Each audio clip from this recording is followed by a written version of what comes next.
Starbucks Dhaka.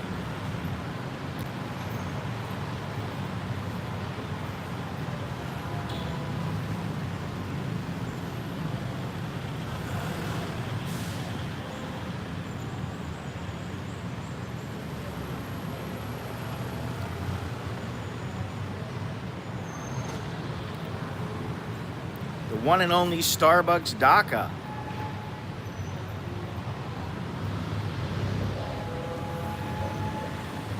"45 minutes from the hotel."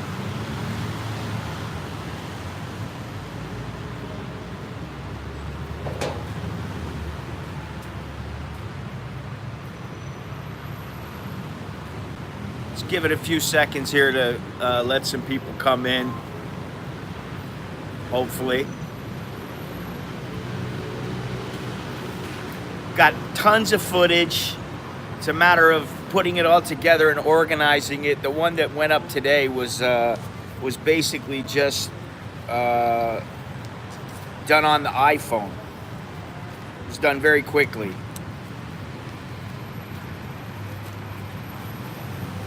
But I got lots of footage, some great stuff.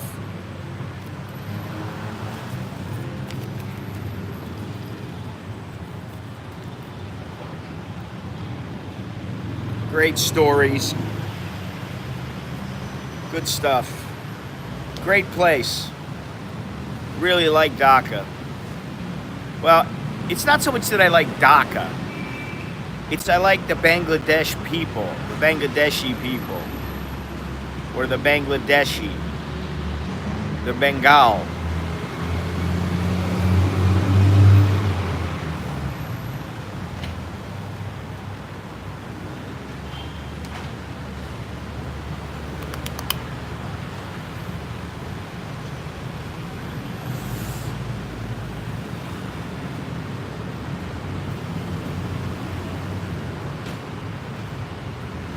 No McDonald's, one Starbucks.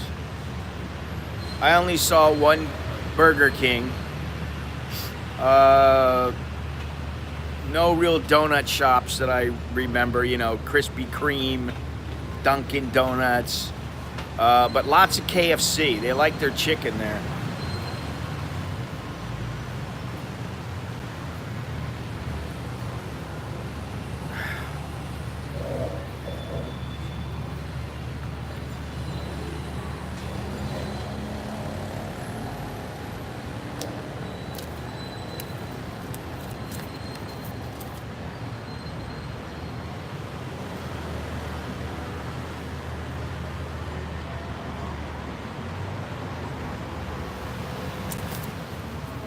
So anyway, what's happening? Who's here? Who's been following the last couple of videos and streams? And what are your thoughts? Because I've got 3 trips in the works, and they're more extensive than the Dhaka trip.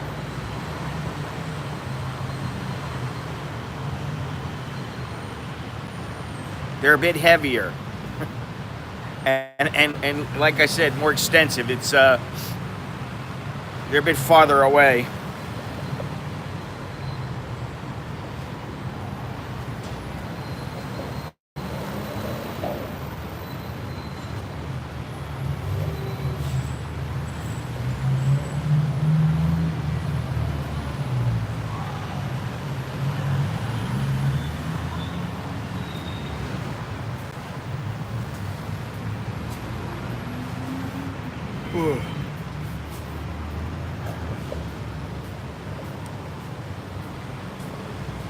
How's the audio today? Should be pretty good. I got the dongle in with the mic, so it should be pretty good.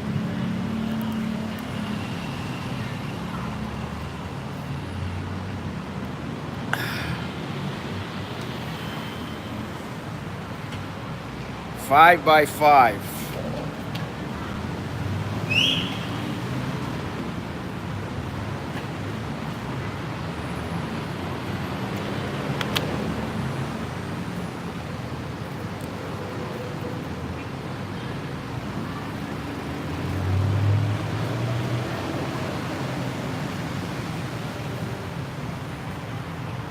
So obviously I'm back in Bangkok,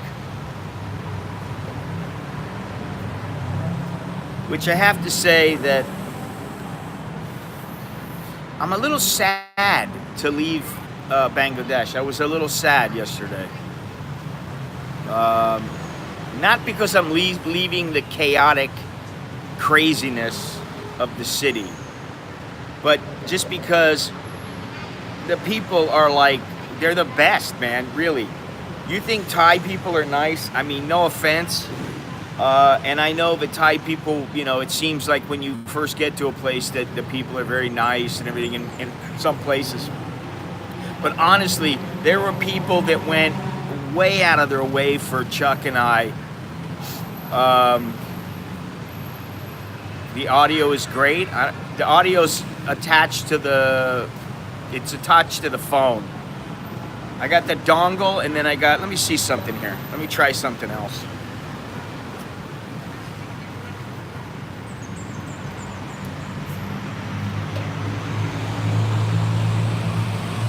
I don't know how this is going to work, but we'll see.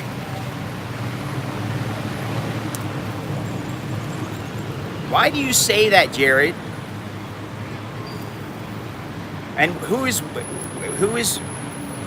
I mean, we are lucky to travel. I don't understand though. We are lucky to travel. I think it's a little more than luck, honestly.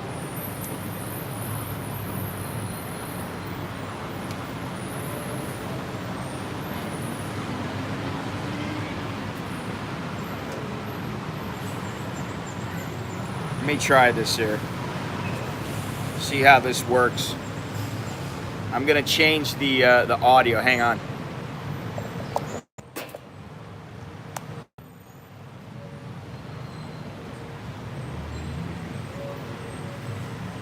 Oh, there's no. What happened to the little thing? How about now?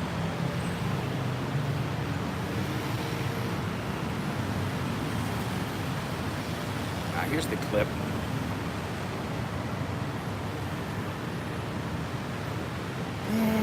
Yeah, but this is the way to go, and I've been meaning to use this. Fuck, I don't want to do this.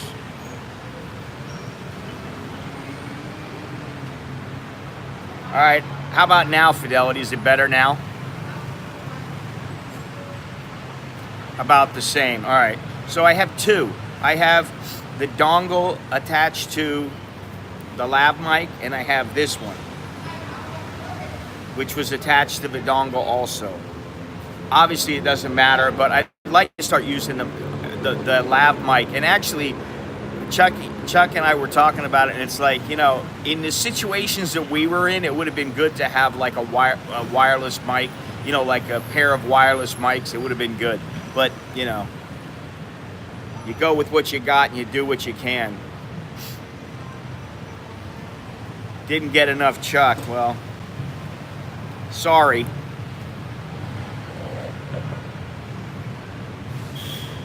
So as long as it's good, as long as the audio is good, then that's all that matters. Nah, I'm not sick, man. And, you know, you guys saw me and I was coughing and so I honestly think it was from going through the yeah, now I cough. Going through the city in that in the CNG a couple of times, and it was so dirty. We were right behind a couple of buses, and it was pretty crazy. But we do have a lot of footage, and I'm here today. Oh shit, I forgot my papers, son of a bitch. Well, I guess I can just get them printed out, shoot them. I'm going to give my landlord my paperwork so she can submit the paperwork for the TM30 just in case, and I'm also going to submit my TM28, which is a piece of cake. Shit, how am I going to do that? That's what the problem is. TM28.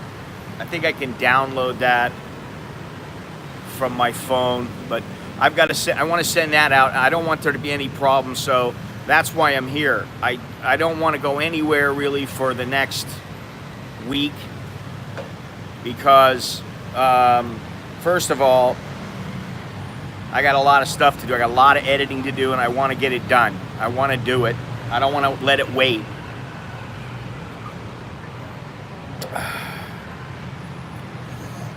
The longer I wait, the harder it is to edit. But in Dhaka, at least in Dhaka, it's really crazy, man. I mean, you walk down the street and you have literally 20 people, 30 people, 50 people.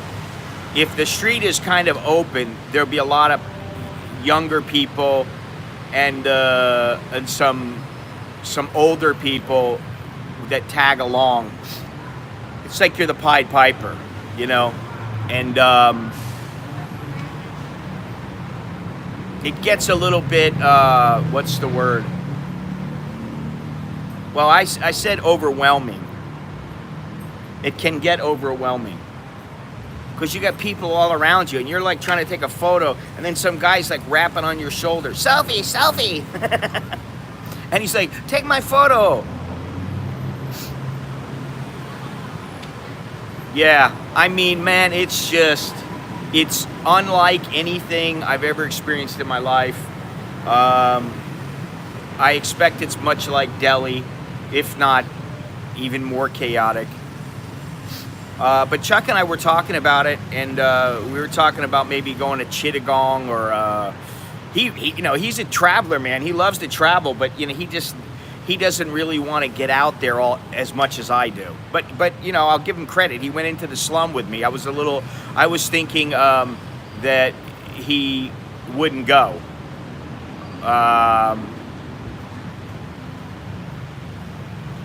Yes. Well, I think it was only like 12 million in 2007 or 2008, and now it's 19 million. So they're exploding, and I don't know how they deal with it, honestly. Hey, Gennaro, what's happening?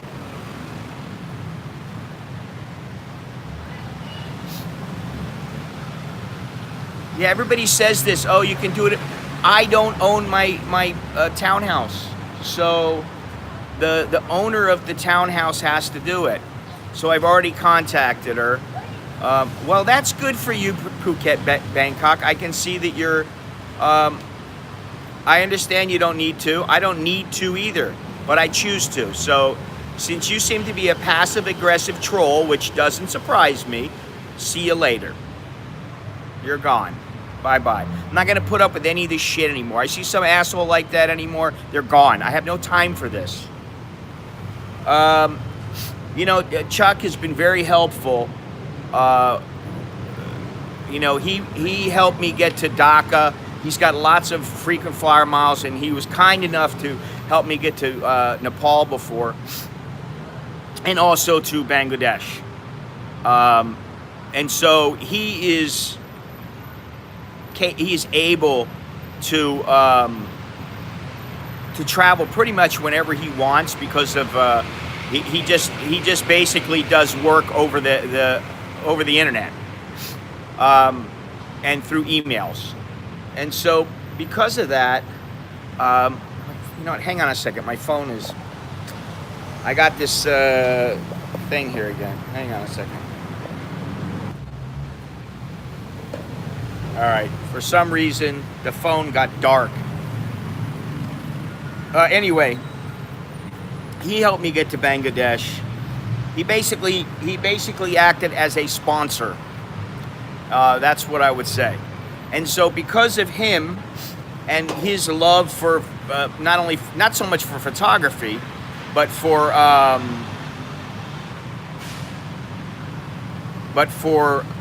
videography and shooting videos. He loves to do that, and he's actually very good at it. He would like to help me to get to some places that help the channel, one of which is Venezuela. So we're looking into it right now, and it does look like it's possible to get a ticket there with frequent flyer miles from Bangkok.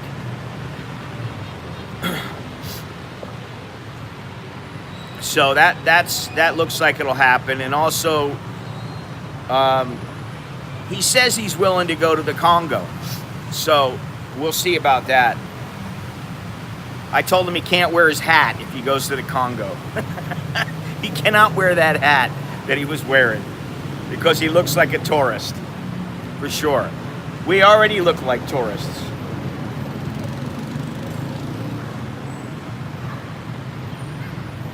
Need about 1 million Canada. Well, I don't know, what their policy is. Well, thank you very much.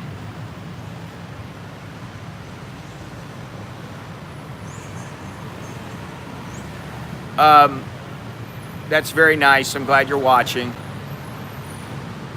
I don't know, it's like, I love the fact that I'm so important that someone has nothing in their life to do but to watch me and try to fuck with me, even though it doesn't really bother me anymore. But anyway, I know, I have an idea about this fucking whack job and whack jobs, who they are. I have an idea who they are, and it doesn't really matter. So what does matter, though, is that I'm still doing my thing. And I'm going to keep doing my thing. The slideshow is a good idea. I may do that. I may do something from all of my trips in the last couple of years. Hey, Carl, how's it going? What's happening? I may do something from the last couple of trips, the last few years of my trips. I've been meaning to do that, but it's like, this is the thing. Think about it this way. I sit and I edit all these videos, and unfortunately YouTube, it just doesn't, my channel isn't generating enough views and enough hits to make it to where it's like, well, I edit for 30 hours and I'm getting paid. Maybe I get 14 cents, an hour. That's about what it works out to. So I have to think along those lines. So the less editing, the better.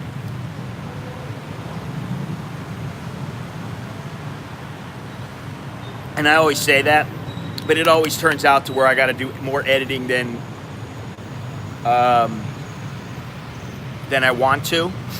And so I'm actually talking to my buddy, the guy who makes films, about holy moly, about how to shoot better instead of just shooting and then going back and having to cut everything out. So a lot going on. Venezuela is option number 1. The Congo and North Korea are options number 2. And the reason is because nobody goes there. Really, nobody like on YouTube goes there. They don't do it. No vloggers go there. And yeah, so, well, I've been against going to North Korea. Chuck could not go to Kakabaratsi, come on.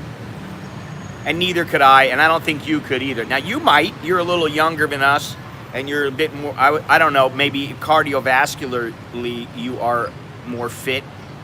But that's another issue.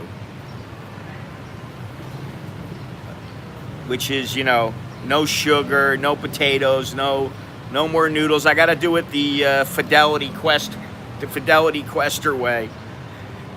I got to be disciplined about it, and not well, that's kind of how I feel, and so I'm a little bit limited to what I can do. But losing weight will help. So the trip was good for me. It was very good for me, and thankfully I have you guys who follow all the time, watch all the time, and support me on Patreon and everything else. And I appreciate that. I just need more people. I need to get it out there more. I need more views, and I need to make more money. I mean, that's the bottom line. Cockabarachi is in northern Myanmar, and it's a very, look up the National Geographic trip to find the tallest peak in Southeast Asia, and I think you'll find something to do with the trip to Cockabarachi, and you'll see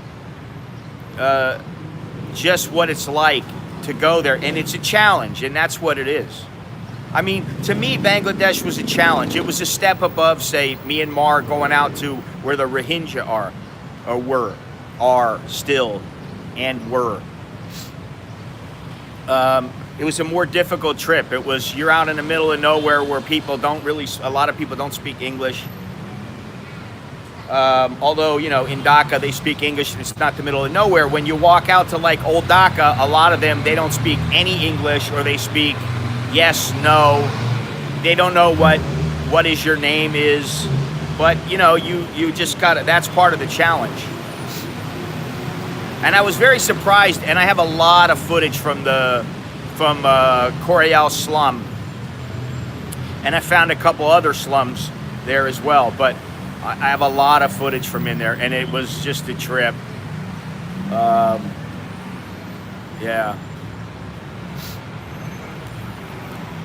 I don't know if they would or not.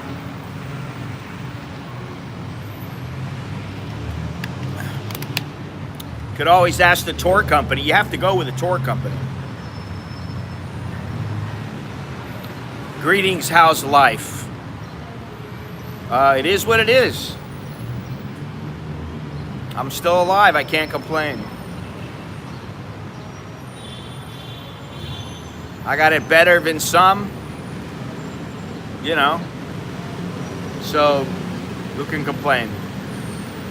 But I'm trying to think of how I'm going to be able to do this stuff and what I'm going to do, and you know, the live streams are great, but you know, the reality is, I think if I'm going to do live streams, if it's something I'm going to do where, okay, if it's something I'm going to do like from places that are a little more difficult to get access to, I'm going to have to schedule things ahead of time. Well, listen, you're not allowed to go there right now. If I was allowed to go there right now by the U.S. government, I would go with Chuck, because he's of the firm belief that anything to do with North Korea is going to generate a lot of views. And that's what I need now. I need views. I need views. I need subscribers. So if you haven't subscribed, please subscribe now. Share the video. Stick it on your Facebook or whatever. That's what I need. Have I been to Yangon? I've been to Yangon about 30 times. And I have vlogs on it, and I have vlogs from southern Myanmar. And the other thing is that I have too many videos on my channel. It's hard for people to find stuff. I need to put everything in little playlists and make it easy for people to find stuff. So there will be some changes in the near future, believe me. And they're already happening, but most people, they can't tell. So, and for anybody who's in Patreon or whatever, there's not going to be any changes. It's not going to, nothing's going to change.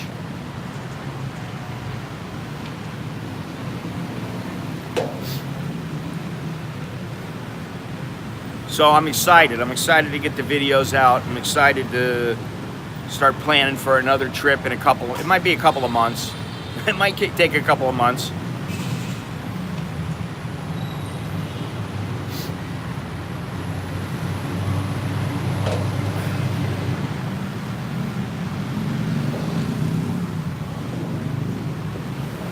In the meantime, we're at the lovely Mall Bangkok. Thank you, Mr. Mitch. Actually, listen, I just saw the other day about, you know, the continuing problems in Hong Kong. I'd go there. I'd be on a plane right now if I had the money. I don't have the money, so you know, what am I going to do?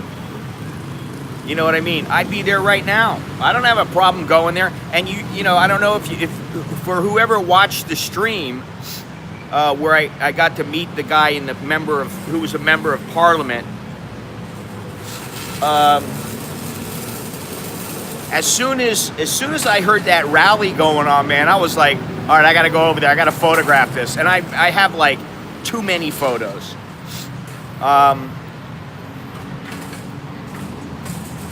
But as soon as I heard that rally, I was like, I got to get over there. I got to go over there. I thought it was like some political rally where they were like, you know, it was going to get violent or something. And then it was a rally to support mosquito prevention.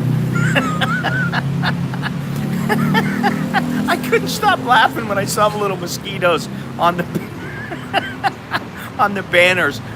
I mean, it's a terrible problem, but I was thinking to myself, are guns going to be drawn? Are people going to be shooting? Are there going to be, like, is tear gas going to go off?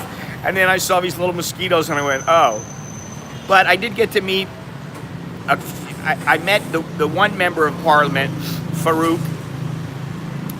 And then when I was in the room with them, it was a number of people from the Bangladesh members of parliament. So I feel I was pretty fortunate to be able to get in there and, you know, mingle with them. And then I met a couple editors and journalists and heads of the TV stations there. So, I mean, it was a great trip. And both Chuck and I were like, hey, we had good fun and we got some great footage, and that's what it's all about. And so hopefully that will translate over into the videos and everything. But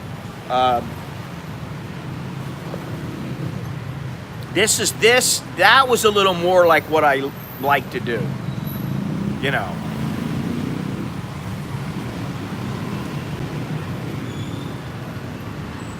I do have a video of the guy shaving my head with a straight razor and Chuck telling him, when you're finished, cut his throat. And I was like, be careful what you say, man.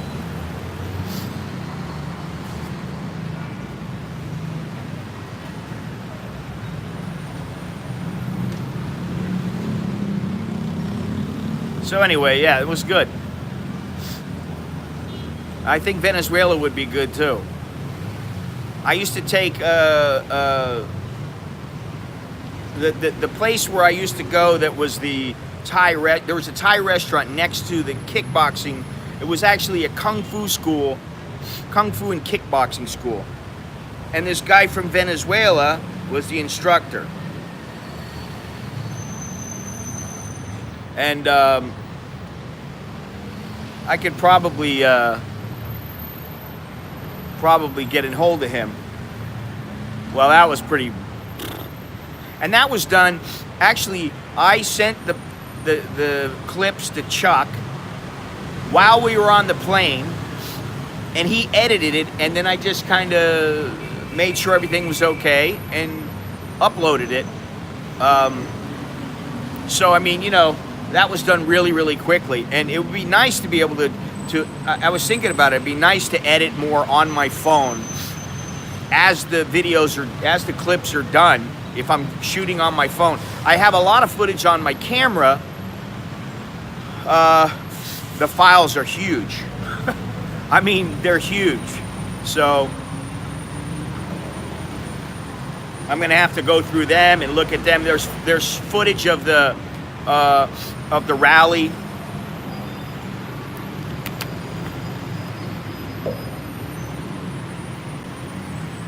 So, but Kakabarazzi still strikes my fancy. Just I got to get in better shape. If I run around, or maybe I get detained for a couple of months in a Korean prison, then maybe I'll lose weight that way a little bit easier. Or I get sick on some meal that I have in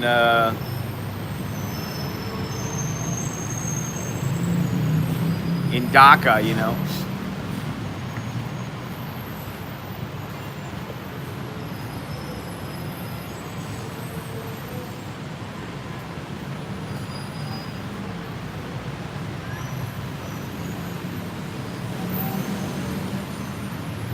It seems tame here now. It seems very quiet compared to Dhaka.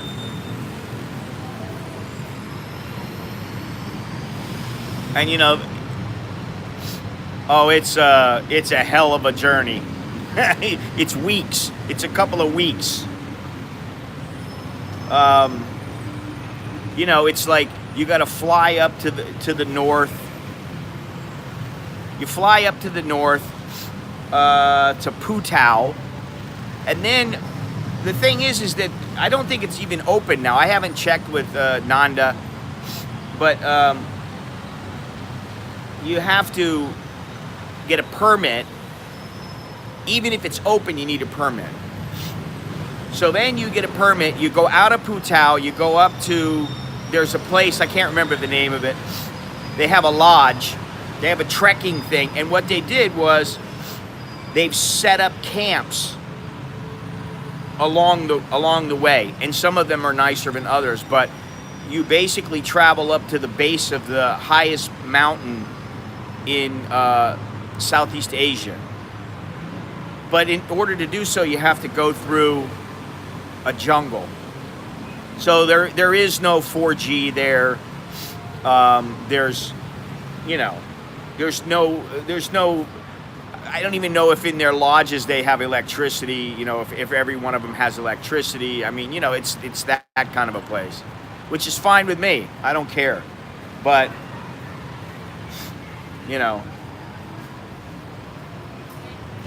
it's all about being able to do it. It's an adventure. I mean, that's the whole thing. It's an adventure.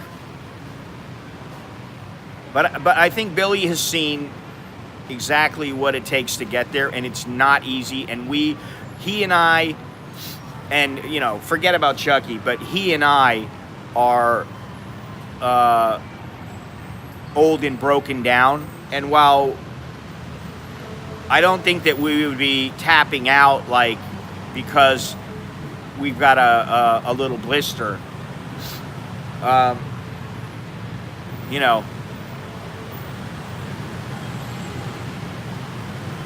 It would be a painful endeavor.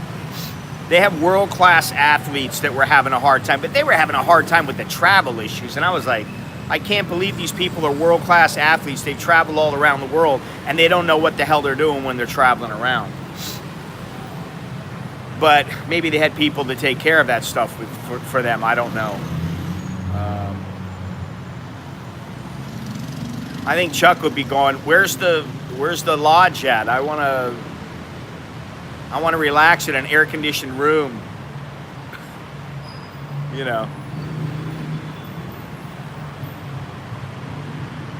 So in some ways, the trip was better. It was good for me and good for the channel and good for people that are watching. It's interesting, it's entertaining, funny, a little bit funny. I was riding through, I found a couple of clips. I'm riding through in one of those,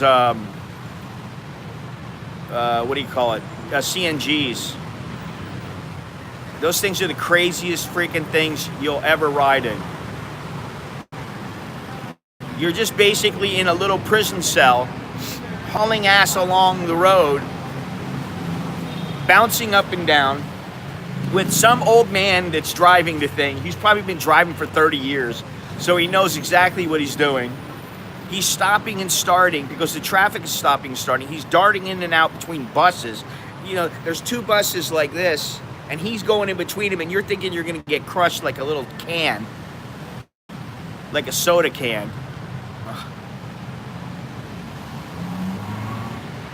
Unbelievable, but fun. And I was laughing my ass off most of the time. I couldn't stop laughing. So,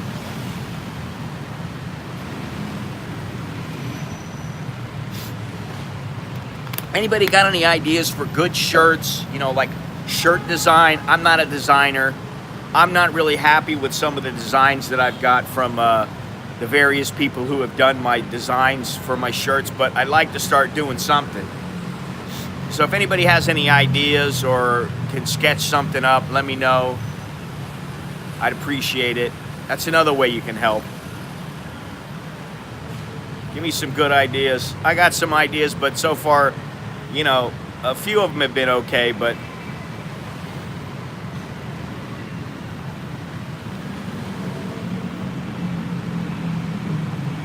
and there's lots of wonder what today is. Anyway,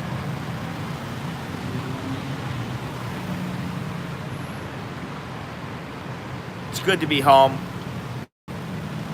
Good to see my kids, my wife.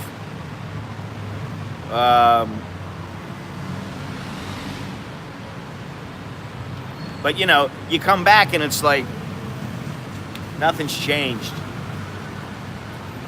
But you know, the few days there, and I'm like, wow. I mean, that place is a.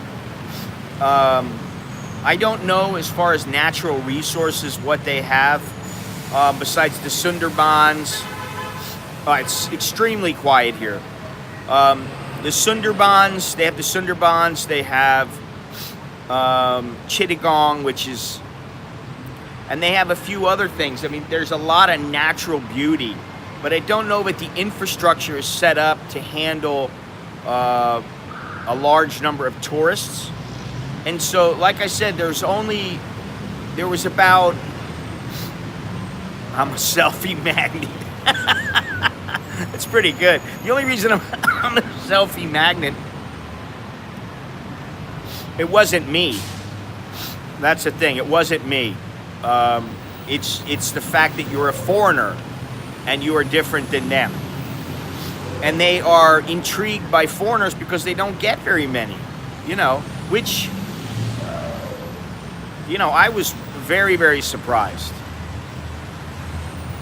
Extremely surprised. I had no idea what I was in store for. I thought there would be a mass of people. Okay, going through the city, yeah, I kind of expected that. I kind of knew it was going to be hot and sweaty, and you know,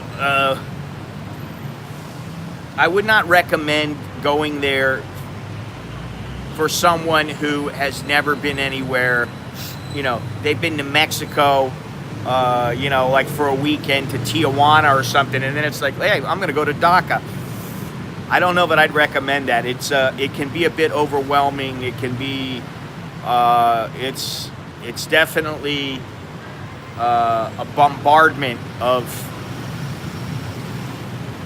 on your senses. You got to be prepared for it, you know. And I did prepare myself mentally to say, no matter what, I'm not going to get angry at the people. And they make it very easy because they're so nice. But I'll tell you what. When I was going through the airport, I started getting a little irritated. The airport was not, I'd say the airport reminds me of a 1970s airport. You know, it hasn't progressed. You know, they don't have the money probably to build a brand new airport, and maybe they can't justify it. I don't know what it is, but the airport is older. There's a huge number of people in it. It kind of reminded me of Manila, except a lot smaller. And we were lucky because Chuck had his Star Alliance card. Now, I think I'm a platinum member or something like that, or I forget what level I'm at. I'm a silver member. He's a Royal Silk member. But what that allows is it allows for people, even if you're flying economy, it allows you to get into the line for business class and check in through the business class, into the business class line. So that was nice. And it also allows you to get into the lounge, which was also very nice. But the number of people there was huge for the, I mean, the lines were really, really long. So we were very lucky to get in. Even the business class line was long. But we got through, and then I put my bags through, and I grabbed my laptop bag, and this guy goes, "Whose is this?" And I said, "Oh, well, that's mine." And it was this little old guy. He had to be about 70. And he goes, open it up. I said, okay. And he starts taking everything out. And my bag, I had one carry-on bag and my laptop. No check-in bags, nothing. He starts pulling everything out. And I'm like, oh, you son of a bitch, you know. I'm like, okay, whatever, you know, I'm not going to, this is normal. They do that sometimes. You just got to, you know, grin and bear it. And then he goes, what is this? I said, what do you mean? He goes, this is, what did he say? Multi-plug. I said, multi-plug? And then I go, oh, the power strip. I go, yeah, it's a power strip. He goes, multi-plug is not allowed. I said, really? I said, I've traveled with a multi-plug all over the world. No one's ever said I can't travel with the multi-plug. Now, the thing was only maybe $6 or $7, and I have a couple of them. So I was like, okay, so take it. No problem. He goes, you cannot take this. And so then he takes it, and he walks over to some other guy. And the other guy says to him, no, that's okay. He starts walking over and he goes, okay. And he gives it back to me. And the one guy's going, all right. The young guy was going, like, no problem. But the old guy was like going, when you come back here again, do not bring multi-plug. And I was like, so I can have it back. Yes, you can have the multi-plug back. And I said, can you show me where it says multi-plug is not allowed? Because I didn't know this. I really didn't. I wasn't trying to be a smart ass. I didn't know. Multi-plug is not allowed. That's all he would say. And I just went, all right, whatever. I said, do you want it or not? He goes, no, take it. I said, okay. So then I had to stuff my bag. He had taken my shoes out. He had taken cords out. He basically unpacked my bag. So I had to pack up my bag again.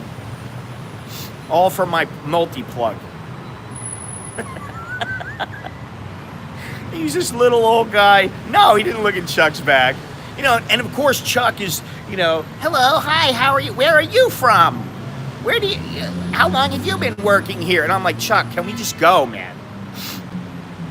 And then every time we're talking to somebody Thai, he's with the rock, juke. He drives me nuts sometimes. He's a great guy. But he drives me nuts sometimes. And then we're sitting there on the top of this. He said, oh, I think there's a big place up there at the Four Seasons. Was it Four Seasons? Yeah, Four Seasons. He goes, there's a big restaurant up there. We should go up there, like a Sky Bar. We should go up there. I said, all right, let's go. So we go up there. First, they didn't want to let us up. And then we're like, listen, we just want to drink, like up on the... He goes, the restaurant on the second to the highest floor is open, but the highest floor is not open. Okay, well, we'd like to go there. But, you know, we're not part of the hotel. We're not staying at the hotel. Okay, you can go. So we go. We go up there, and we have these waiters, and they're all very nice. And Chucky starts talking to this one little waiter. And the little waiter, I don't know what he was doing. If he didn't have any work to do. But he and Chuck just talked for like 25 minutes, just sitting there, 25 minutes, just standing there, talking about, oh, well, what do you think is the best? Chuck's asking him questions like, who do you like the best? From what country? How long have you been working here? Where do you live? What are you going to do? Have you traveled? When are you going to? And I'm like going, oh. I'm like, Chucky, I need some peace, man. We're up here in another fairly peaceful area, although you can hear all the horns going off from down below. But I'm like, this place is more peaceful. It's like being out on the river. There's a little bit of noise, but it's a lot more peaceful than when you're right in the heart of it. And you got horns going on. You know, you're in the little CNGs and the horns are going off and they're right next to you. So it's amplified and you're in this little cage. It's crazy. So it gets chaotic. And there are times when I was like, man, I'm glad we got a quiet hotel, because if you're in a noisy hotel and you don't have that respite from the noise, I don't know how they handle it. Honestly, I don't know how the Bangladeshis handle it, where every day, every minute of their life, they're involved in that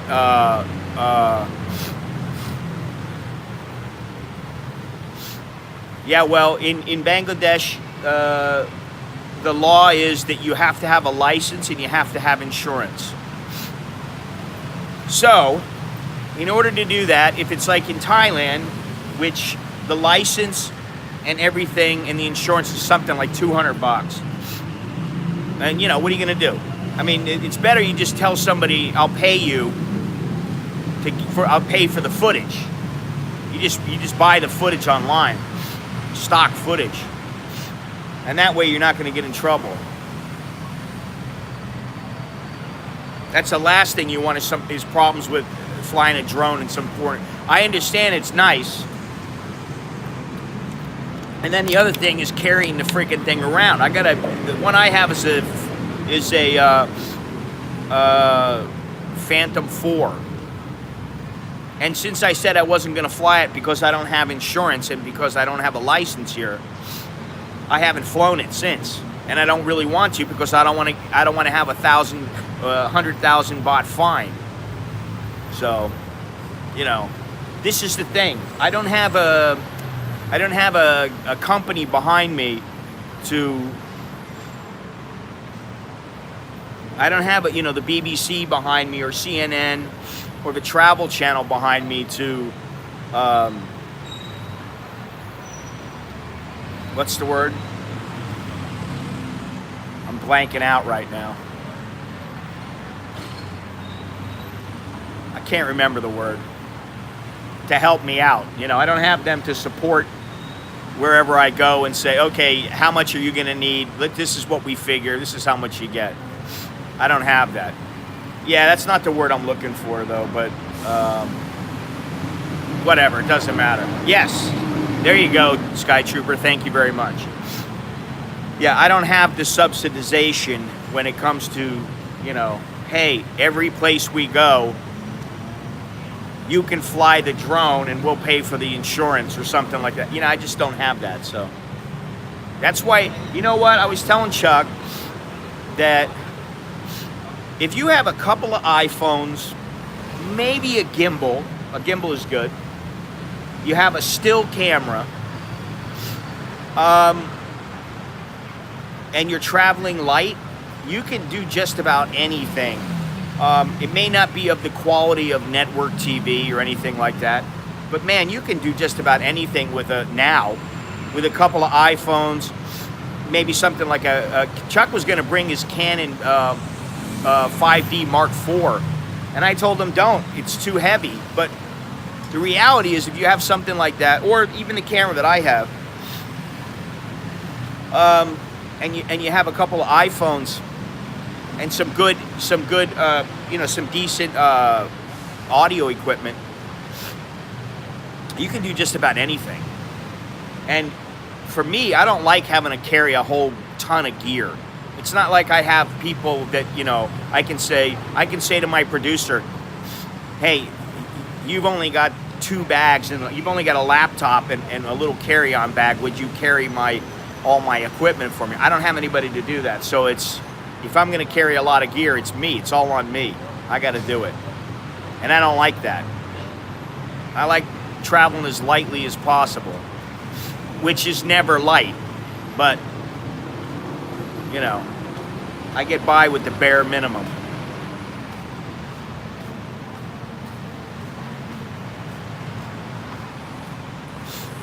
Even this trip, I had 1 carry-on bag and my laptop, and I still carried a little bit too much stuff.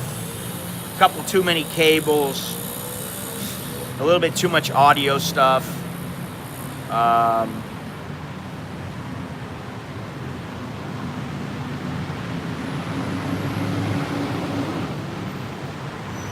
So, it's refinement. Usually people say, well, it takes you 10 years to get good at something. Well, I've been doing this for about 7 years on YouTube, and I don't feel I'm there. Maybe it's going to take me another 3 years. I don't know. Some people get it right away, and some people don't.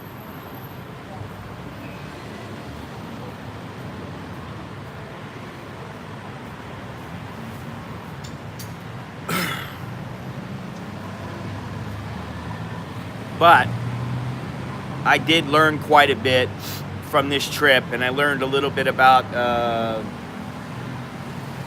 things that are done making videos that I haven't been thinking about, and there's all kinds of things. So, you know, it's like I said, it's a learning process.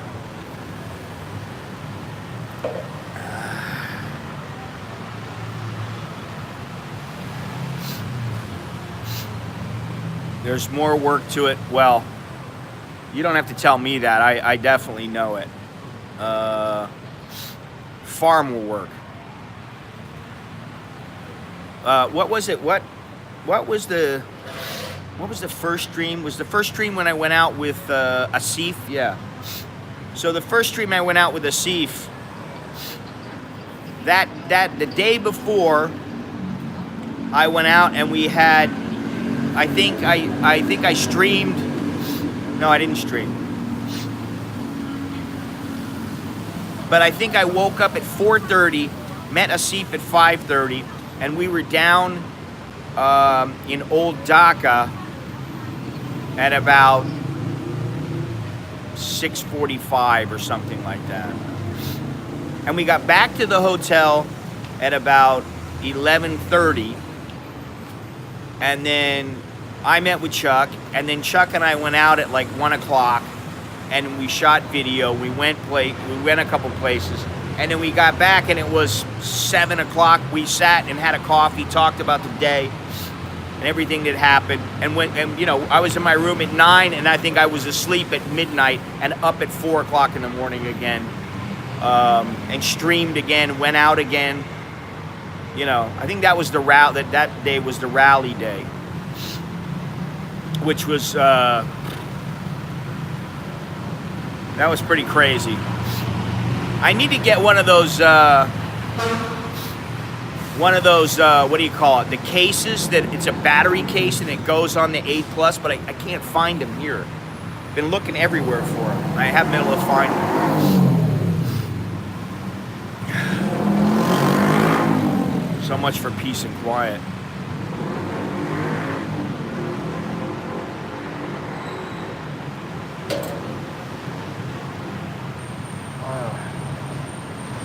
But the audio on this is nice and clear.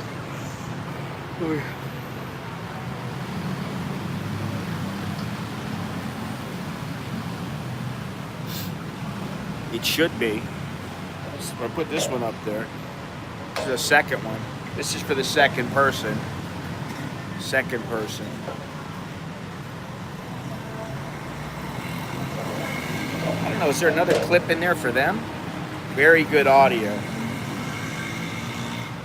Okay, that's good. So there's only one clip. Maybe the other clip fell out because I found a clip this morning. I still haven't unpacked, haven't done anything. My house is a mess. I got all my gear laying all over the place. This place is going to open up in a few minutes.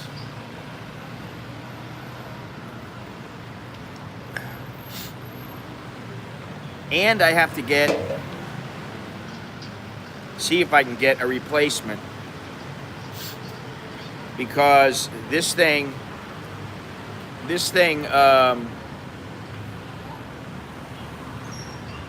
right here, you know, when you plug it into the computer,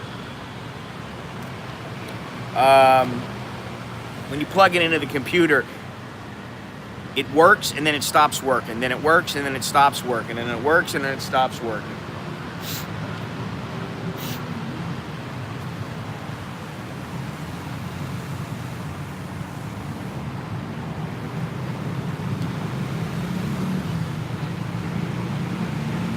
You know, this is the thing. Good morning, Andy. What's happening? So this is another thing, you know, it's like all this shit. It's like I get one of these cables. I got one from the guy where I get them from. I didn't get it from Apple. I got it from the guy that I always get the stuff. Well, the guy and his wife, where I always get my phone accessories. And the thing didn't work very good. So I went back, I told him it doesn't work. He gave me a new one, and now that one is, it's like, it doesn't, right here is like, there's a hole in it, and it doesn't work very well. So I got another one. So when I went, I had two. I made sure I had two. And I was trying to transfer all my files, and it was a nightmare because the things didn't work. So I had to use the old one, got it to work. Now I got the new one, and the new one doesn't work. I'm still trying to transfer files, and I can't get them to transfer. So now I got to go and I got to do this. I got to go get this replaced, and then get my TM28 done.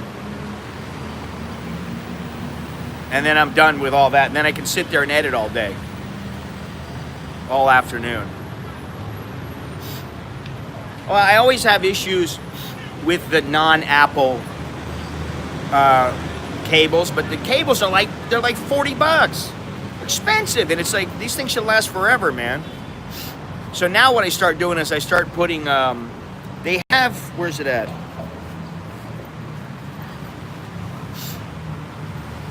They have these, you see this?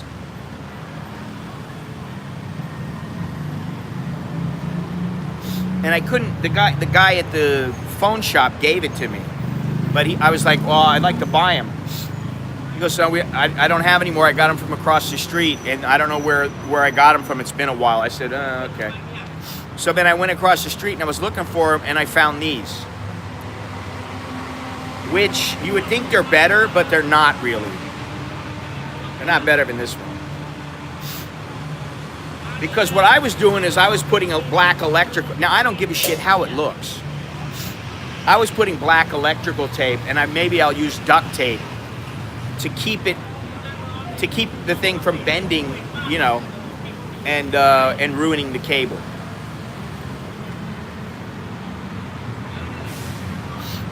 But you know, these are the kind of things I gotta do. And then I was like, I don't want to have to look for a cable in Bangladesh. If it was like Vietnam, in Vietnam I got one of the, what was it? I got some headphones. Was it headphones? No. It was the cable. I got the cables. I got a cable or something, and then I forget what it was, but I think it was the cable. And I go to the guy, I go, okay, heat shrink tubing. Is that what I have on there? Like heat, is that what that's called? I don't know what that is, heat shrink tubing. Anyway, in Vietnam, I used it for about literally 30 minutes. They were headphones. I used them for like 30 minutes. And then I was like, these things don't work. I'm like, what the So I walked back to the place, and the guy didn't want to change it for me. And he wanted me to spend more money, and I went on and on with him about it. And it was like, holy shit. You're better off sometimes just buying the original. You know.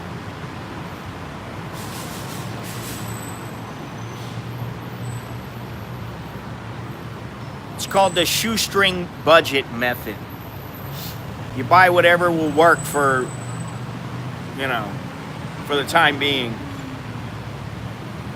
All right, now we got a lot of people here.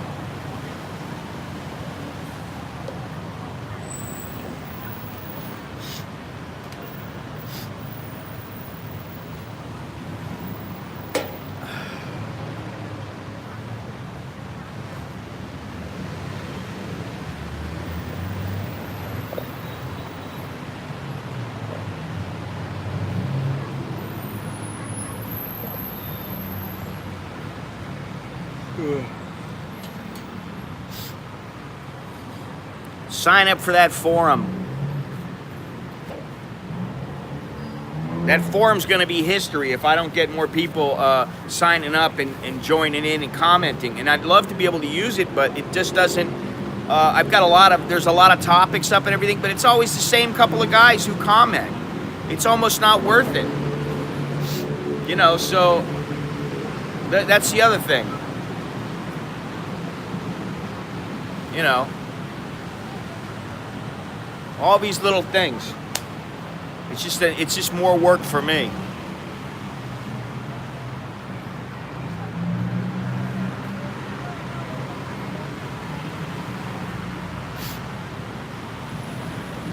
Anyway, I wonder where Lori is. Lori is literally days away, weeks away, a couple of weeks away from coming to Southeast Asia. So it'd be good to see her, catch up. And I may go, the next stream I do, maybe from Klong Tui. I don't know. I may just do a video from there. I don't know. But I want to go back there once before she comes. And yeah.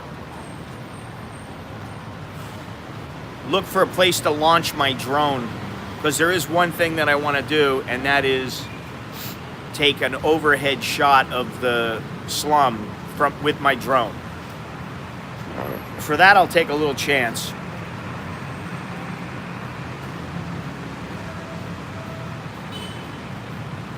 Take me 15 minutes to get the job done.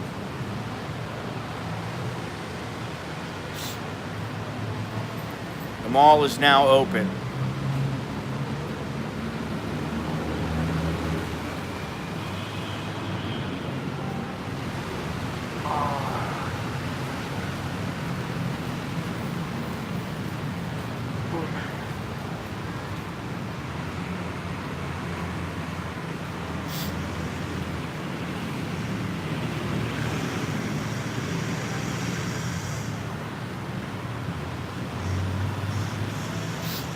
Khabib. I forgot who it was who was talking to me about Khabib, but Khabib does it again.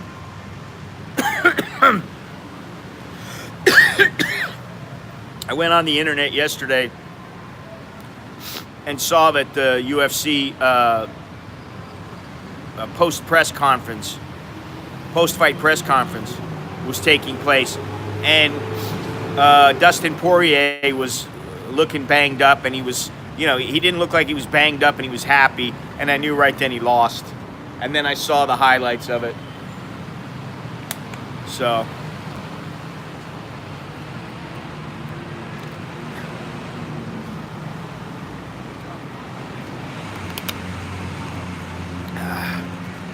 Hong Kong sounds pretty good now that I'm thinking about it. I might have to finagle something to get in the mix there. See if I can work that out. I'll change this from an American in Bangkok to Malin Media or something. I don't know.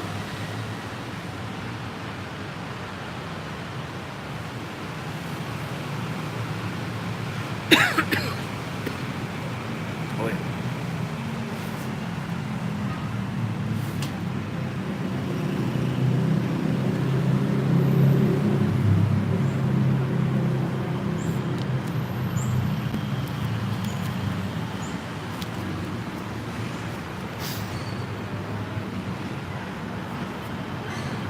Doesn't surprise me. Doesn't surprise me at all. And, you know, I've been saying it for a long time, but as far as YouTube goes, Thailand has been done to death. And, you know, Chiang Mai, Pattaya, Phuket, Bangkok, they've all been done to death. And it's difficult to find something that hasn't been done. And also now, it is getting a little harder for some people to stay here, or they're just like, it's not even that it's that much harder, it's that they just don't want to jump through the hoops. Which, okay, I understand that. But I did see something where a guy said, I don't remember where it was, but he said something to the effect of, it's not that Thais don't want us here, it's they don't want the whiners here.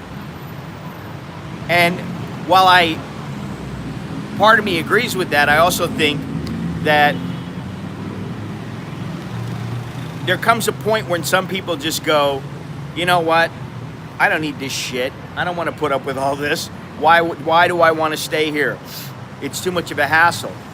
Which is, I think, their intention, you know, and they only want the people who really want to be here, you know, or need to be here or whatever.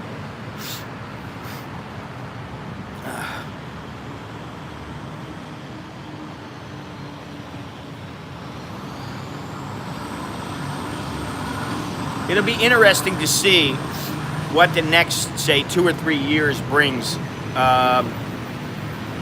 to Thailand. Hey, Soy Dog Cowboy. Well, see, that doesn't bother me so much. I mean, you know, if they want to stay, they can stay. If they don't want to stay, they don't have to stay, you know? I mean, you do choose where you want to. I mean, as Westerners here who have come here to live or to stay for a while, whatever, we made the choice to come here.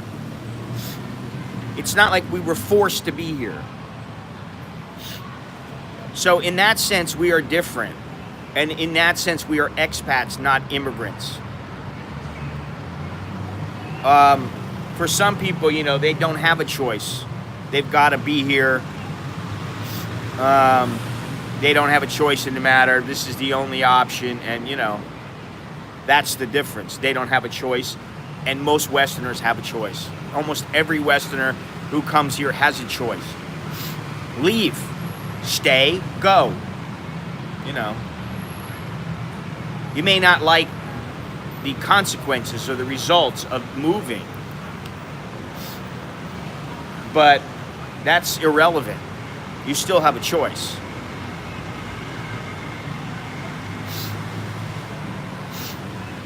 Well, yeah, I understand that too. I know. I mean, listen, when I first came here, it was 25, and then it went up, and it was 50 whatever.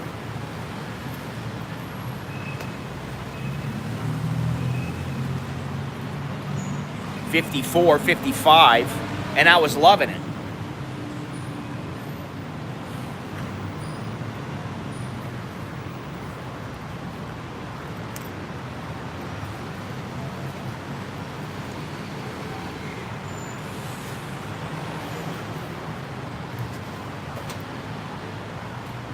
Unfortunately, that's not how it is now.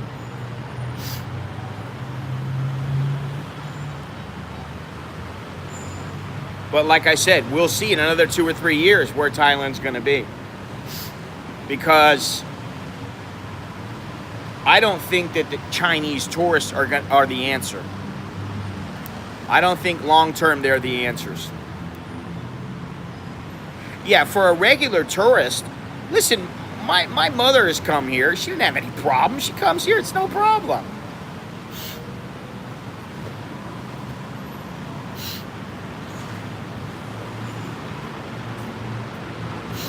It affects long-term and, of course, close weekend tours from China too.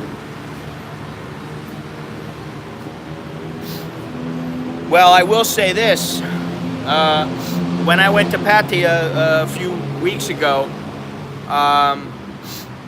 it was there were Indian go-go's, there were Indian restaurants, there were it was Indian this, Indian that, and there was a lot of Russian places there also. But far more Indian establishments than I've ever seen. So, yeah. The Thais aren't stupid. You know, I mean, they know. It's like, hey, India's got a huge number of people to draw from. They've got a huge base of tourists. And, you know, contrary to what people think, all of India is not poor, and neither is all of China. You know, I mean, I don't think so.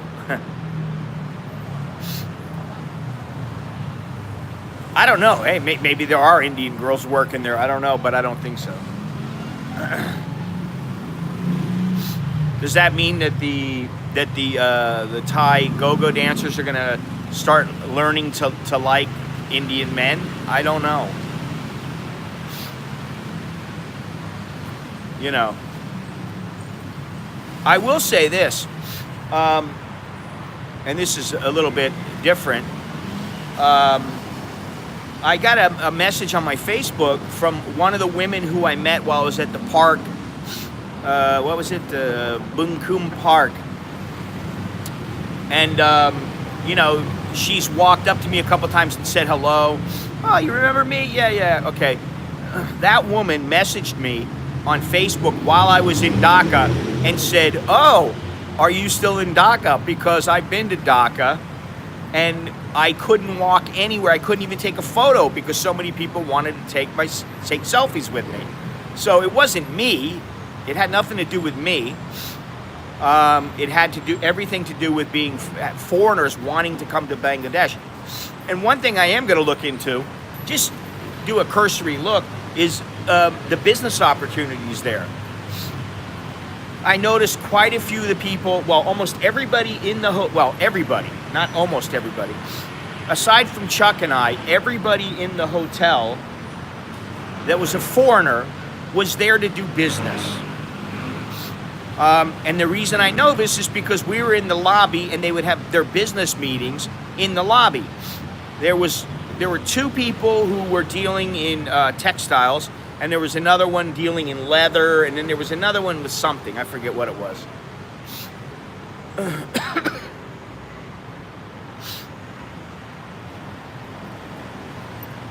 So there are opportunities there. Like what's his name? Hellfire Missile said, the shoe industry is very strong there. You know, garments. You can get a lot of cheap garments there. There's just row after row after row after row of fabric shops. So there are ways to make money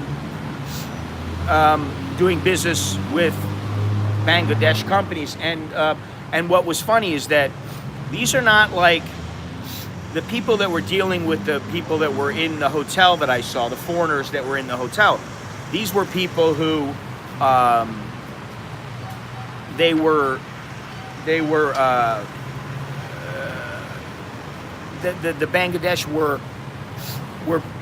better off. They were far better off than the average Bangladesh. I mean, you know, they dressed very, very nice. You could tell they were from, you know, they were upper middle class at least. Yeah, I could sell sports jerseys there and end up in a Bangladeshi prison. That would be great. I'm sure they have plenty of jerseys there. You know. I did not use an ATM there. Well, I used one ATM in the airport. And yeah, I didn't ever use a card or anything like that. It was all cash. So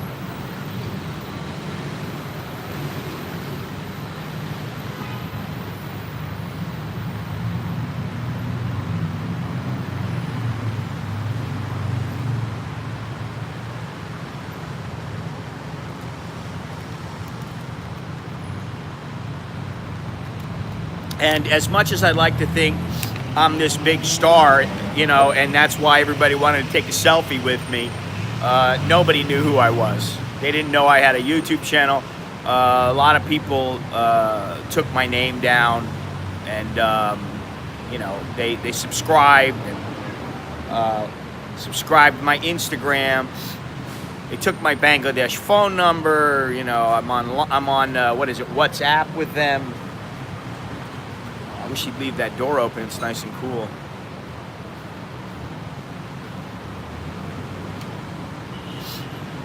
So anyway, you know, very enlightening experience. I think Chuck said he's been to Iran. It was either Iran or Iraq. And I was like, I think you're pushing it there. Why don't we go to Syria then? You know, he wants to sponsor, partially sponsor a trip and go to Iran. You know, I'm a little bit hesitant about that, you know. Sorry, I'm just thinking over the 7-Eleven. Can you just make sure no one runs off with my cheesecake? I don't think anybody will, though. Okay. I don't know where he's going. He's going to get a lottery ticket? I don't know.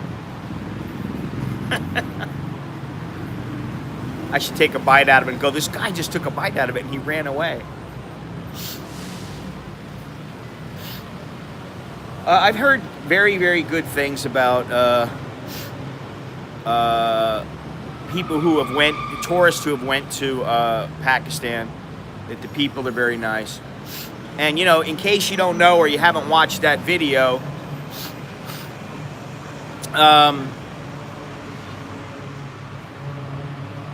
Bangladesh used to be East Pakistan, or if you didn't know.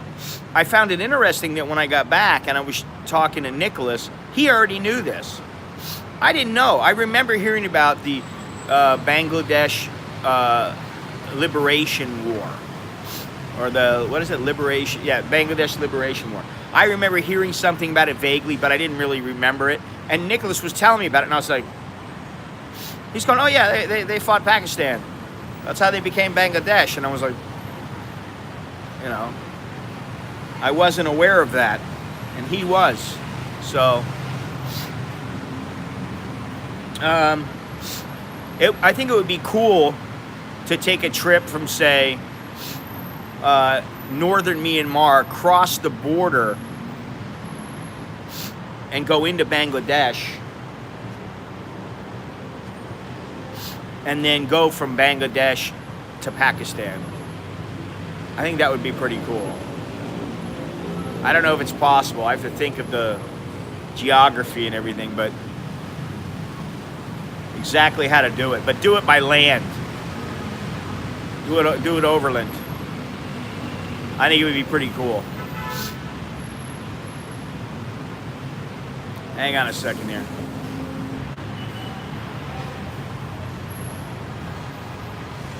So, who knows what'll happen next? You know, when Chuck originally said, you know, hey, I want you to go to Korea. I think it'd be great for your channel. I think you should do it. And he's pushing it on me. And I was like, I don't want to go there. And then I started thinking about it. I thought, well, maybe he's right. But you technically can't go there as an American. I don't think that travel companies will allow you, although they might from here. I don't know. But then he was bringing up Venezuela, and I thought, well, I had thought about going to Venezuela before. But to be honest, on the short term, Hong Kong looks pretty good. As far as interesting to see what's going on, and from my perspective, which, you know, I know very little about what's going on over there, aside from what I've seen in the news, in the headlines. That's about it. But I do think that it would be cool to go there, like, fairly quickly.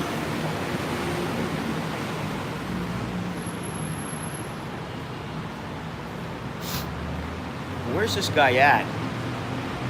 You're like, the guy just splits, leaves his cheesecake here. I don't know where he is, but he hasn't come back yet.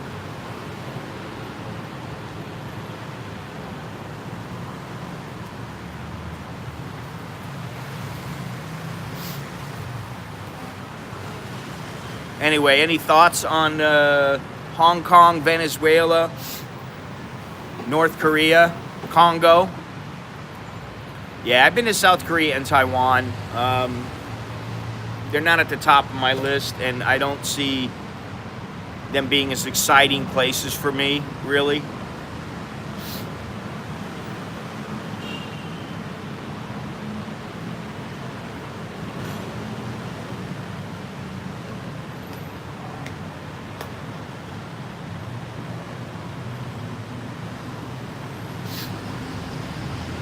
You know, and that was, all right. That was one of the things with Bangladesh, is that it was a place where I was like, all right, that'll be an experience, and I think that's what it's about. No, I understand that. That's why I said I think it's the tour companies. Well, you can go there, but the tour companies, they won't put through the request or whatever, however it's done. Because Chuck has been there before, and I know several people who have been there. Yeah, but I'm talking about during the unrest, Andy. That's what I'm. Hong Kong, you know, yeah, okay, it's always pretty cool, but right now it's a little bit different.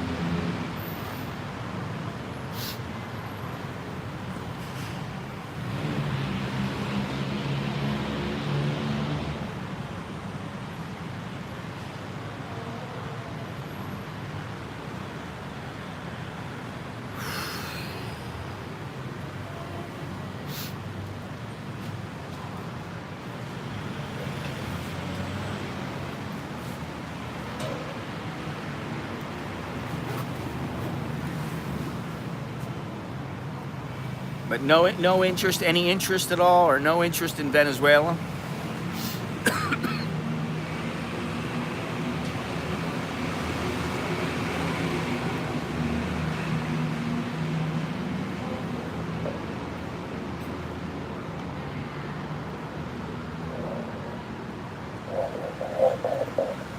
Yeah, well, that's the place to go.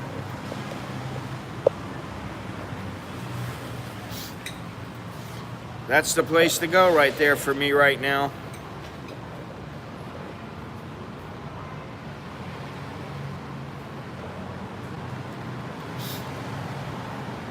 Short term, Hong Kong is the place to go.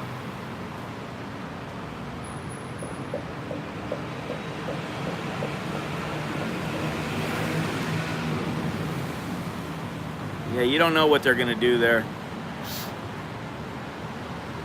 Well, that's the thing. You know, I understand with the protests, you know, that's the whole point. That's the mission, to go there and, you know, get people's perspective. And the same thing with Venezuela. The same thing with the Congo, same thing with all those places. That's the whole thing, to get, you know, to get a little more mainstream perspective as opposed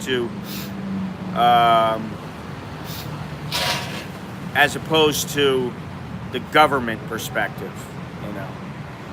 Well, I'll put together a GoFundMe then.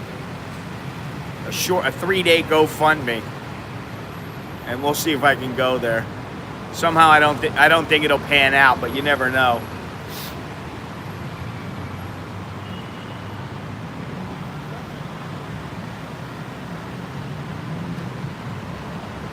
I hate having to use 2 pairs of glasses. It really sucks. That gets your endorphins and you're not even here. What do you think it does for me? I mean, even the other day during that rally, I was like, initially I was like, I had a big Woody. I mean, really. I was sporting wood, believe me. I was like, this is gold. It's gold, man, it's gold. And then it was about mosquitoes, and I was like, all right, well, it's not gold, but it's important.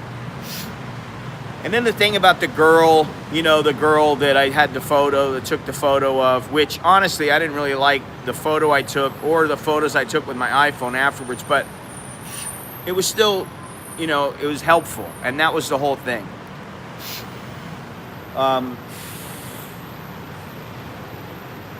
You know, I was already there. So if I can help somebody, I think that's important.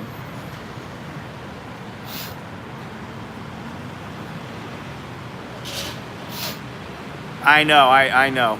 I know who he is.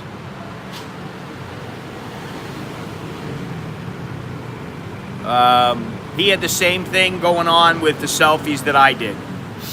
It's not, you know, as much as I'd like to think, oh, hey, I'm, you know, this big YouTuber, and look at me, I'm getting people that want to take selfies with me. It had nothing to do with that. It was all about, you know, you're different from them. You're from outside of their country. And so, you know, they're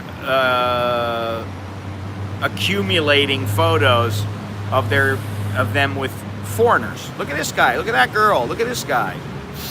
I don't know if I'd go there alone as a woman. That might be a bit difficult. I don't know. I don't know what kind of, especially if you were, you know, young and, you know, you're a 25-year-old blonde girl with big breasts and, you know, you're sexy. I don't know if I'd be going there alone. Because even if you go with 2 or 3 guys, you're still going to be, I mean, you can still be overwhelmed by a mob. And so you better dress very conservatively. That's my opinion.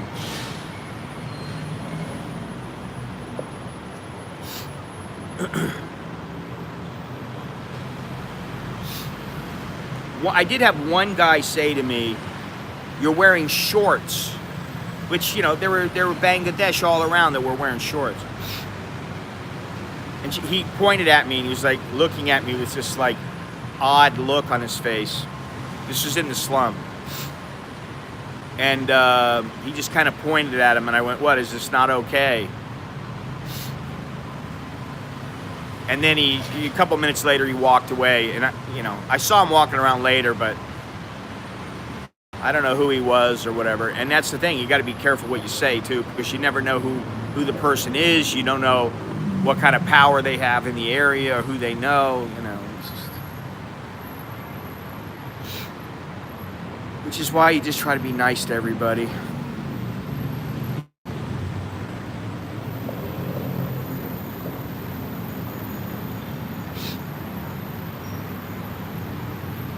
Another one, selfie over there. Selfie.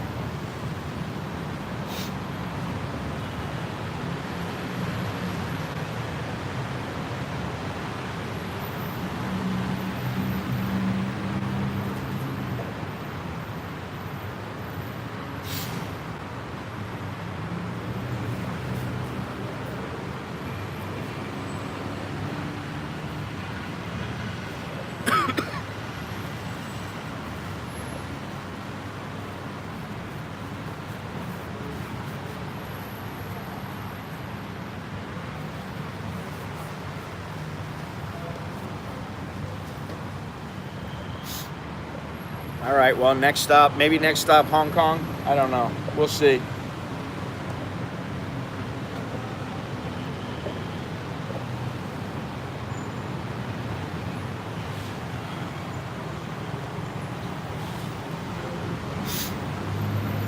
From Bangladesh to Bangkok to Kakabaratsi to Hong Kong to North Korea to Venezuela to Caracas.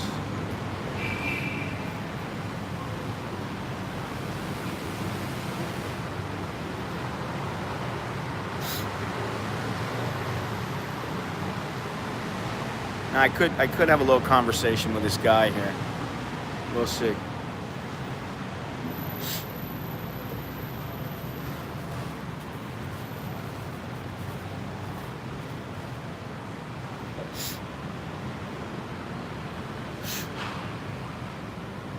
Well,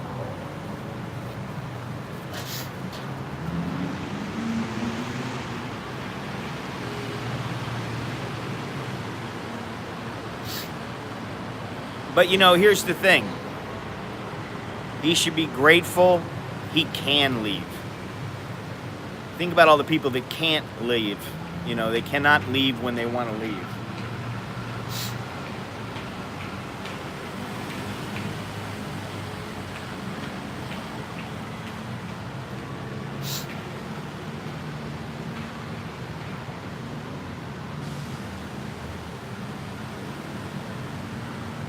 That's what I always try to remember. There was a couple moments when I was in the Corayal, when I was in the slum, when I just thought, man, I don't know how I'm going to get out of here because there were so many people around me. And I was like, I don't know which way to go. I got no clue which way to go. And I could have just turned on Google Maps or whatever, but I was like, no, I'm not going to do that. And then I was like, you're at their mercy, basically. They want to do something to you, they're going to do it. It doesn't matter if you've got a fixer with you, if you've got, if you're with one or two guys, or whatever. If they want to, they're going to take everything you got. They're going to, they're either going to beat the hell out of you, they're going to leave you there, whatever they're going to do. If they want to do something, they're going to do it. That's the thing. When it comes to you against the world, you are at the mercy of the world.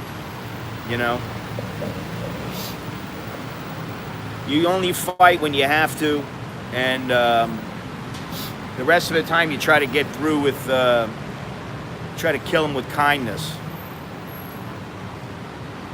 Which, I never thought I would say that. Maybe I'm wiser in my old age. Well, he split. He ate his cheesecake and split, so there will be no interaction with him, but that's all right. Anyway, so now you guys know what's going on. I don't know if I'll have another video up today. In the next 2-3 days, I'll have a video up.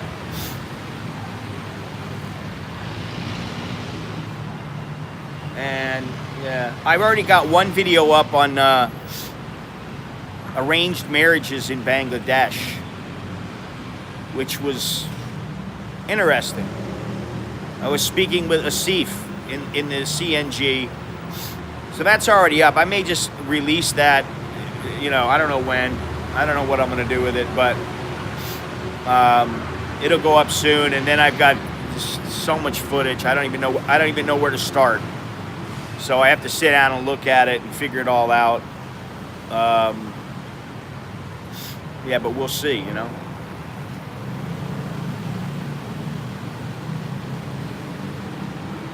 But I doubt there's going to be any Chowderhead videos coming up in the future.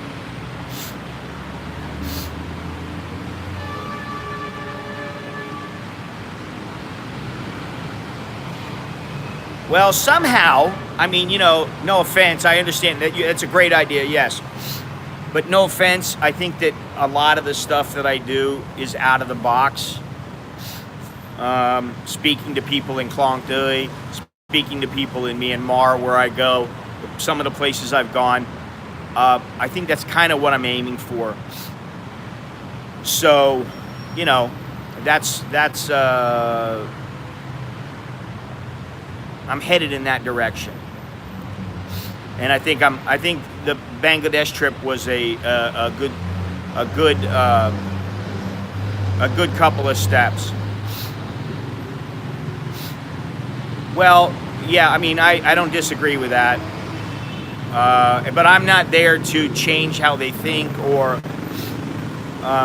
you know, to change anything. I'm basically there to document and show what people think from whatever side. I'd be happy to talk to a couple of the Hong Kong police, but for some reason I think they don't want to talk to me.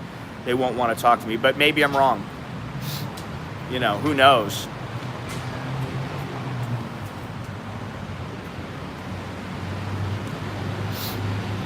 So we'll see. We'll see. And if anybody really wants me to go to Hong Kong, send me a message. We'll start up a GoFundMe. We'll start up a little fund or whatever to go there. You know, whatever. Buy the ticket and the rest will come. Only thing in Hong Kong is, you know, finding a decent place to stay for a reasonable price, but you know, there are a few people there that might be able to help me that I know. I don't know. I'm not quite sure. I do know a boxing promoter there. Yeah, I'll have to see what happens. Be nice to go there. That'd be a hell of a trip, especially after Bangladesh. So, if you're interested in having me go there, put a message down in the comments section after this stream. Send me a message through Patreon. Email me. Put something up in the forum. You know, whatever. Get a hold of me. There are many ways to get a hold of me.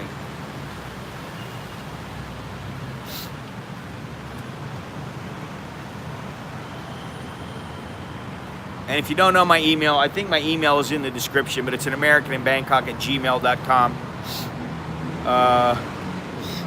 Every social media, it's my name, except for Facebook, which is an American in Bangkok. You know, my nose wasn't that bad in Bangladesh. Once in a while, it got bad. Now, I follow in Hong Kong maps. He's a local. Yeah, well, it always helps to have a local helping you, but you know, like when it comes to somebody helping you in the middle of a protest or demonstration, you always have to think about their safety as well. You know, you don't want to get them in trouble because, again, I can leave, they can't. Or, you know, maybe they can, but, you know, it's a huge inconvenience. So, anyway.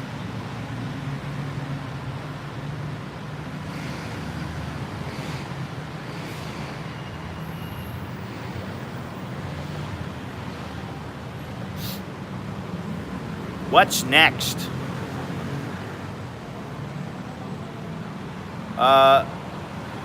Soy Dog Cowboy, I don't know if you're still listening. I think you say you come in November. Lori comes, I think she said October 2nd. Jono is already here. Billy comes January, February. I think there's a guy, Henry, here. Yeah, I'm sniffing more now that I'm here. Now, maybe, I was thinking that maybe it has something to do with the caffeine, that I'm drinking too much caffeine. Yeah, I definitely need to get it checked out. But, you know, I'm broke, and I am serious. I'm dead serious. After getting that camera, going to Bangladesh, paying the bills, I don't want to take up coke. That's not the answer. That's just make things a hell of a lot worse. So there's so Andy's in February. I mean, you know, there's always people coming over here. There is a calendar on the forum. If you look, there's a couple of lines, and you click on that, and there's a little calendar. You can put, you know, so-and-so from this time to this time will be here. And if I started to know when people would be here, and, you know, it was noted, okay, November 22nd. That's easy because it's near Thanksgiving. And then maybe I could schedule some kind of meetup where we had like 10, 15 people, you know, whatever. You know, who knows who would show up, you know? Maybe it'd be a bunch of crusty old men, I don't know. Maybe there'd be, you know, a half a dozen hot-looking women here, I don't know. You'll be at the Balcony Bar on January 25th. Oh, man.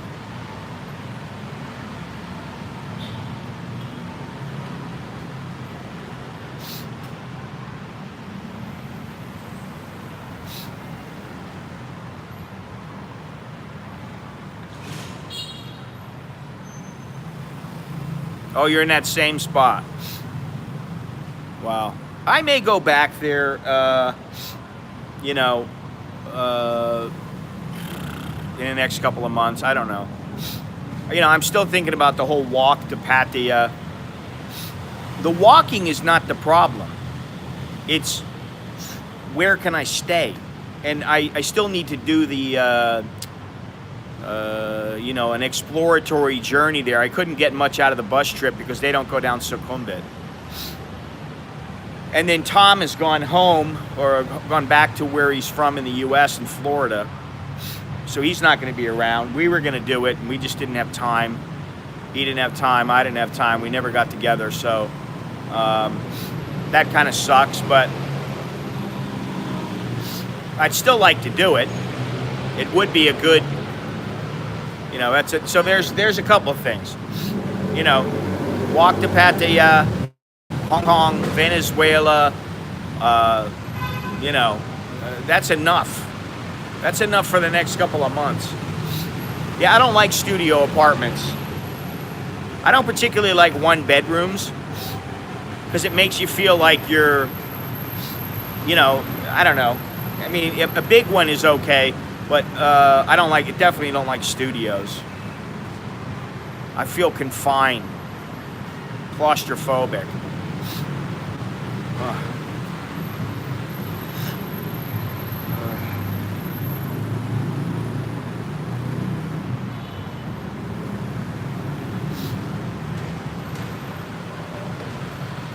Anyway, hopefully I'll get some messages from you guys.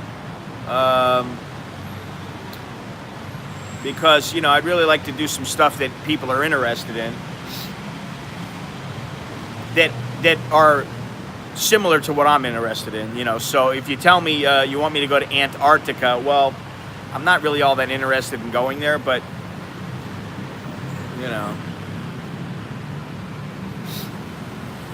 I will say this, that, and I don't think I got the footage. I think I got it a little bit after he did it. But Chuck was surrounded by kids, and what he did was he's been to where the hell was he? I think he was in Argentina or wherever he was. Anyway, he showed some footage of snow, and then he showed some footage of Antarctica, and then he showed some footage. He showed some footage of penguins, and oh my God, the kids went nuts when they saw the penguins. And you know, I had been shooting video for a while, and then I went, I'm gonna turn it off, and I turned it off, and as soon as I hear them, oh, and then I turned it right back on. But I don't think I caught any of it. But yeah, that was pretty interesting to see that. But it was also, the thing is that in the slum, I was reading something like, I forget what the percentage was. I don't want to say it because I'll be wrong. But a large number of the people in the slum were illiterate, completely illiterate. And so if you have a parent that's illiterate, the likelihood that the child will be illiterate is much higher. But I did go into a little school there, and man, it was, you know, you don't need much, but it was tiny, and they were packing them in, and it was hot. It was just a little, like a little clay, couple of little clay rooms, or whatever they were made of, concrete. Very, very hot. And there were probably 50 kids in just scrunched in a little tiny room. And they didn't want their photos taken. They didn't, you know, the girls especially, they didn't want their photos taken. So whenever that happens, I always go, okay, no problem, you know. I don't want to be taking pictures of people and they're getting pissed off at me, you know. For cultural reasons or whatever reason, you know.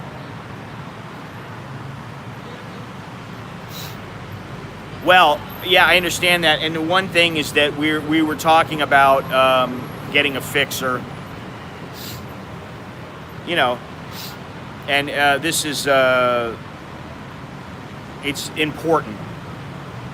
I know people in the Congo. I don't really know people that are in Venezuela. I know a couple people who know about Hong Kong or who have been there and have friends in Hong Kong. I know one or two guys in Hong Kong. But, you know, I personally don't make a habit of going to a place and going, hey, man, will you show me around for the next week? Will you take me into a protest and, you know, make sure I'm okay? And the guy lives there, and he's an ordinary guy, you know, who's probably not even involved in any protests or anything like that. So it makes no sense. Now, as far as, you know, telling me a neighborhood that might be a good neighborhood to stay in or whatever, okay, that's a little different, but, you know.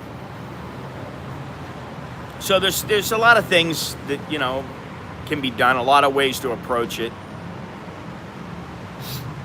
And, yeah, hopefully the videos in Bangladesh will give you an idea. It's like a guide, but it's a little more geared towards the storytelling or the best places to go and photography and videography.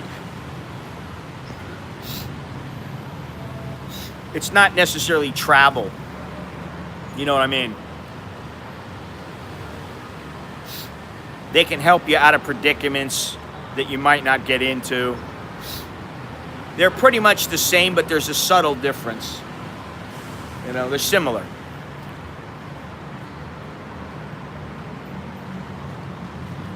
And the thing is if you're in a place, wherever it is, it's a dangerous place, you want to make sure that you're going to be safe. And I'll tell you something, the guys in the hotel, Asif and then a couple of other guys, well, not Asif. It was two of the guys that were working. We're surprised that we went into the slum alone. They're like, "You went there alone?" I was like, "Yeah." I said, "Wow." And then one of the guys gave me a lead for another place that was a great place to go. So, you know.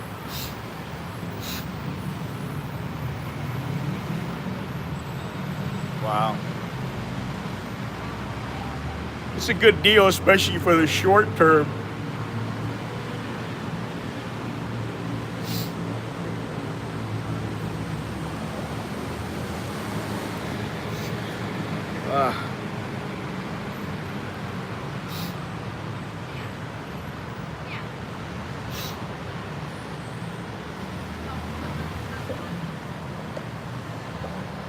Now, I do have a question.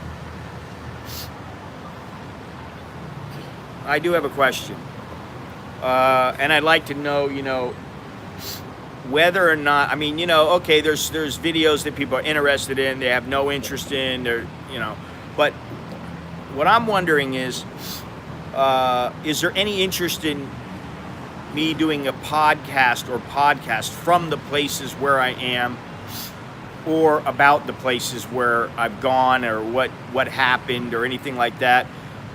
Because it's a little different when I do a podcast, because I can sit there and I can write things out, write notes out, and I can read from them. I can, I have time to set everything up.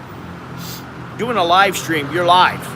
You can set up some notes and some key points, but aside from that, you don't always know what's going to happen. You could have some guy walk up and want to start talking to you. And I can edit things much easier in a podcast than, say, a stream. You can't really edit. So I'm wondering, that's something else. So that's my question. Is there interest in a podcast? Would there be interest?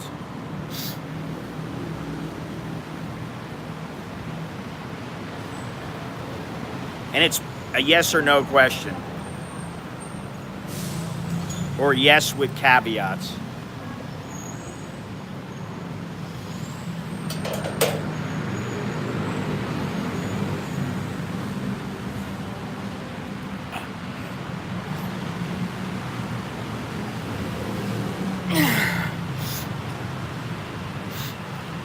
Of course, Mr. Shitty Billy is non-committal. Mitch is gung-ho. Gennaro, are you still here? Soy Dog, sure. Okay.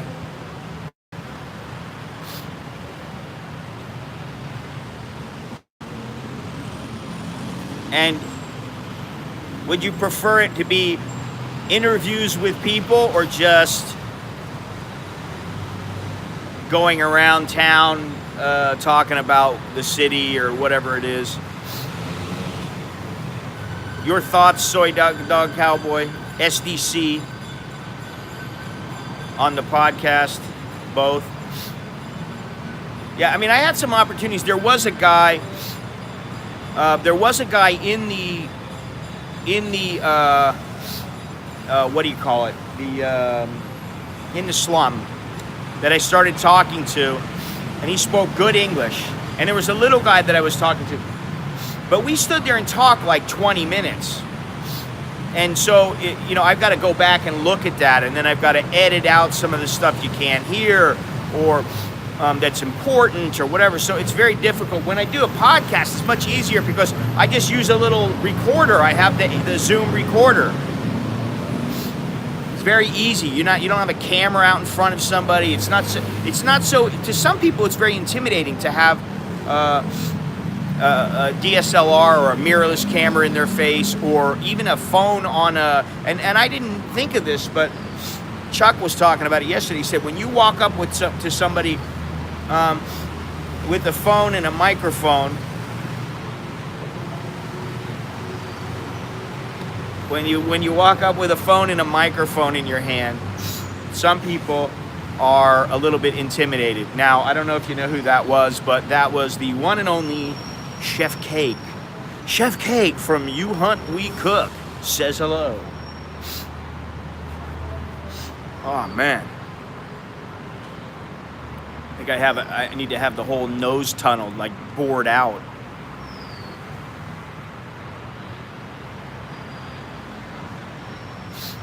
So anyway, I don't know what I was talking about, but yeah, oh, the intimidation factor. He was saying, you know, especially you walk up with a gimbal with a phone on it and people are like, oh, wow, what's that? Oh, they think you're professional. In the context that I'm usually shooting video or whatever it is, live streaming, I don't think you want that. I think you want people being more, feeling more free to speak and to act normally, to act naturally, you know. And some of them do, but honestly, you know, when I think about it, he's right, and it does matter. So that's the other thing, and I was thinking about this, is that I'd like to see, you know, like, okay, of all the people who live stream, I'm not talking about National Geographic, I'm talking about the vloggers who are live streaming regularly. What is it they're doing? How are they doing it that might be different from me, and what can I learn from it? Because I haven't even thought about it really, you know. So, anyway, that's on me. Looks like rain might be coming in a little while.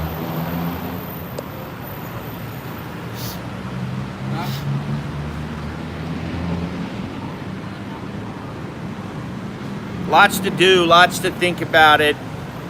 My mind has been expanded in Bangladesh. Not quite in the same way as George Harrison's, but what was funny is that every person in Bangladesh that I spoke to and said George Harrison, they all knew who he was. Because they know his song, Bangladesh. Bangladesh. So, yeah. Very enlightening. I wish I could use that song in my videos, but you can't. Copyright laws prevent it. So, anyway, I think that's about all I got.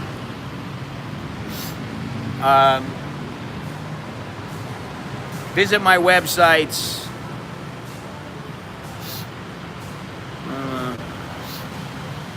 Yeah, well, you'll be back in Bangkok soon enough. Visit my websites at americaninbangkok.com, scottmountain.net. One of these days, I'll finish up my photo site. If you're interested in any prints, small or large, get a hold of me. Maybe you put it in the shitter, you put it in your living room, you put something in your restaurant, whatever. Maybe you need a print. Might as well throw that out there. Consider becoming a Patreon patron. Visit my website. Go on the forum. It's free. There's a lot of free things. And listen, you know, I was thinking about it, and I saw something that makes me think this.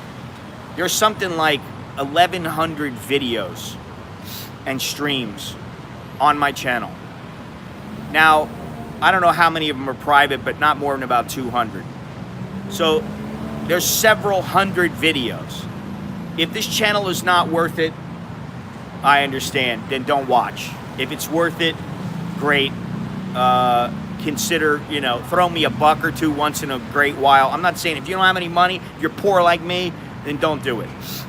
But, you know, you want to keep seeing me do stuff and keep seeing me travel and stream and do all this stuff, you know, there will be a time that, you know, I'll be doing all these things that I say I'm going to do. And hopefully I'll be able to. I do enjoy putting out a video from a slum or where I've got people around me and I'm talking to them, and it's enjoyable for me. That makes it enjoyable when I'm there. Once I'm there, it's I love it. But getting there and, you know, being solvent and being able to cover your nut is a different story. You know, that's a different issue. So,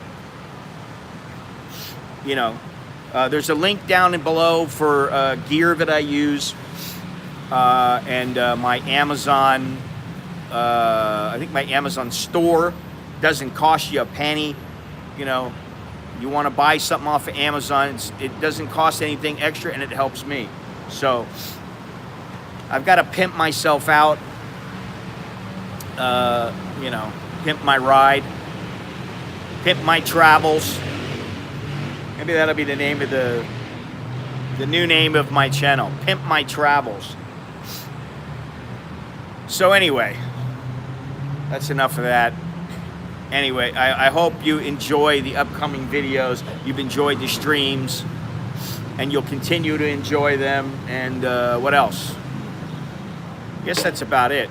Yeah, Soy Dog Cowboy, you have a good one. Billy, little Nicky is looking forward to hanging out with you, going to party. He says he thinks Billy he could outdrink you. I'm joking.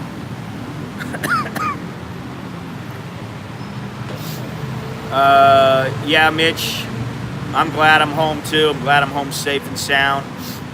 Although I will say I didn't feel unsafe really there at all. You know, a little unnerved at times where I was like, wow, this is pretty crazy. Going to party, I don't know.